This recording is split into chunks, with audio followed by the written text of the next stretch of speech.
Alam nyo ba na nagkaroon ng sunog kaninang madaling araw nang dahil lang sa kandila na napabayaan na nakasindi sa labas ng bahay? Nangyari ang sunog na ito alas 5 ng umaga kung saan sa Silverio Compound, Purok 1, Barangay San Isidro, Parañaque. Kaagad naman na rumisponde ang BFP at ayon sa kanila, mabilis kumalat ang apoy dahil gawa sa light material ang mga bahay at dikit-dikit ang mga ito. Ayon naman, isa sa mga nasunugan ng bahay, ang pinagmulan daw talaga ng sunog ay kandila na nakasindi sa labas ng bahay at napabayaan ito.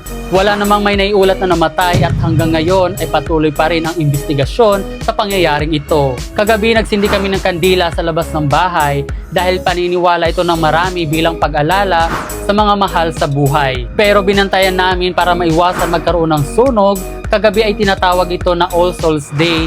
Mamayang gabi naman ay tinatawag ito na All Saints Day. Kaya mag-ingat kayo sa pagsindi ng kandila para maiwasan magkaroon ng sunog at walang madamay ng mga kapitbahay.